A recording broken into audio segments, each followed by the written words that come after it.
Hi, and welcome to yet another edition of Ask Miss Judes. How are you all doing? Life can be full sometimes, so I've had quite a few requests, and I want to apologize that I haven't gotten through all of them, but we're back, so all's well.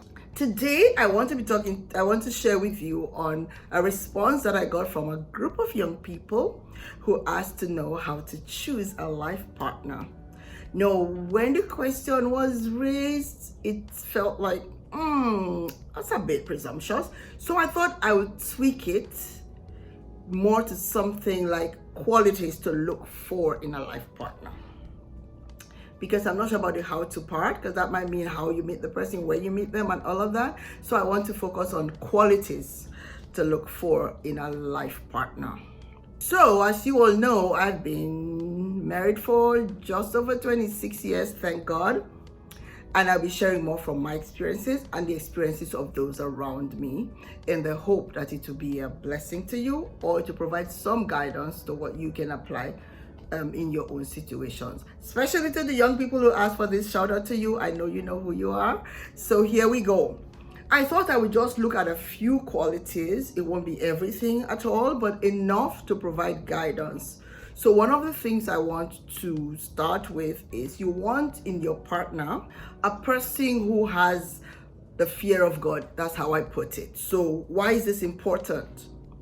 A person who fears God will not only love you, they would respect you, they will not treat you like trash. So when I met my husband, one of the first things that I really wanted to see was his relationship with God.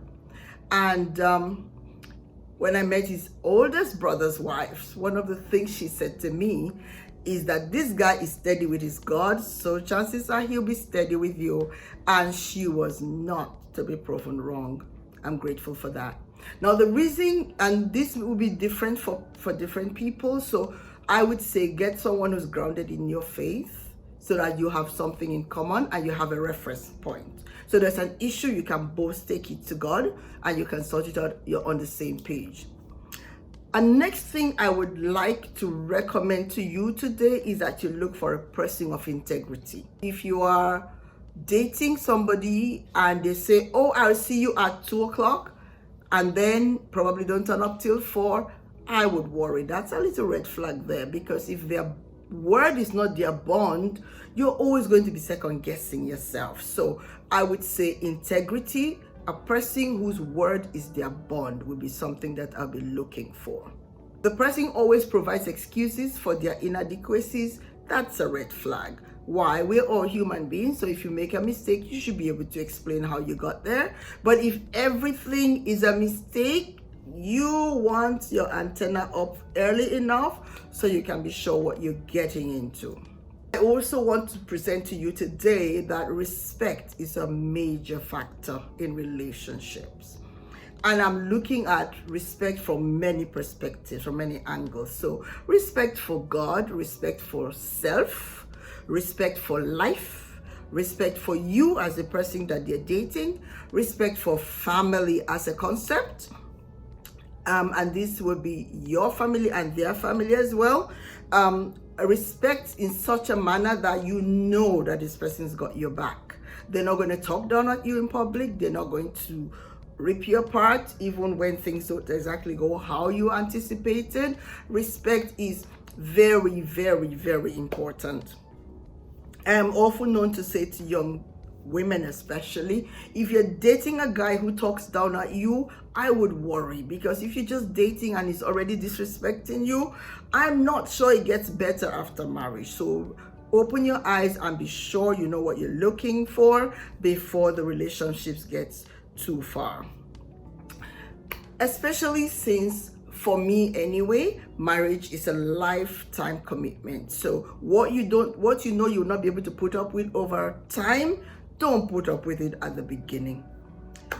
I also want to recommend to you that the person you're in relationship with must be generous.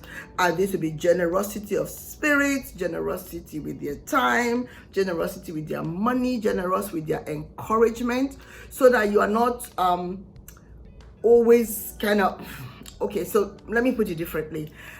For me, and this is my experience, I think it's going to be very difficult to love somebody who's stingy or tight-fisted. Love is an investment anyway. You give and you take. When the person in this relationship is only taking, that is a big red flag. And don't take the excuse of, oh, I don't have money. They don't have to have money to be generous. They can be generous with their time. They can be generous with their affection. They can be generous with their encouragement. And of course, on those special occasions, you want them to give you a gift that's worth its salt. So generosity is one that I will not negotiate. Okay, that's very important. Another point that I would like to share with you is that the person should have a decent sense of humor. Why? Life is sweeter when you can laugh about things. So you should be able to laugh about yourself. You should be able to laugh about events that happen around you. You should be able to laugh even at your own mistakes. Humor is such a gift that if you cannot enjoy each other's company, you're going to have a really stressful and tight-fisted relationship, almost suffocating.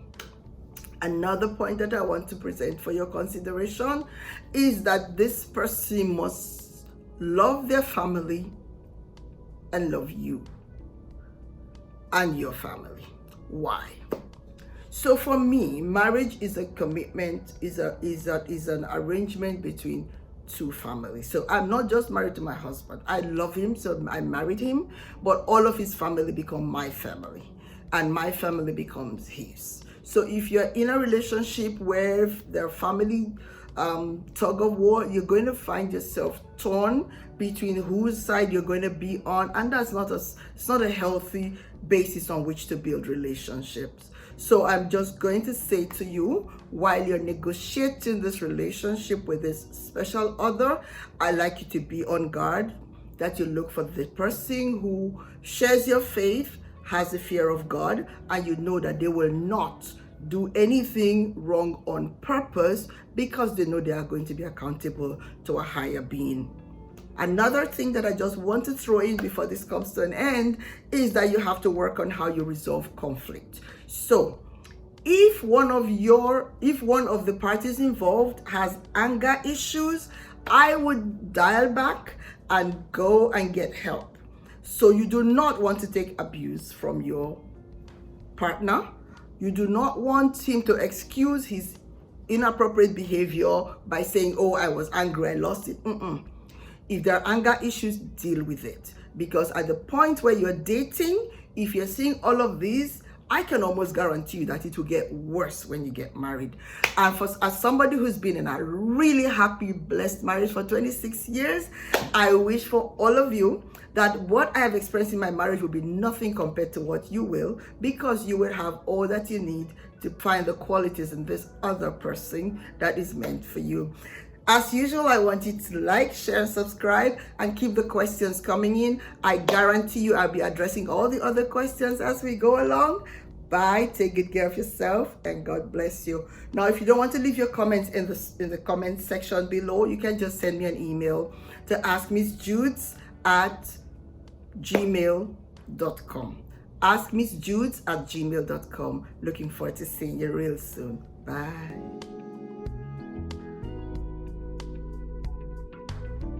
For them, and I was like, that's so big brain. A video, not listening to your daughter. Respectful. Still not listening. Who, wow. me? And very briefly on thriving in spite of challenges. I think by nature, the human being is made to thrive.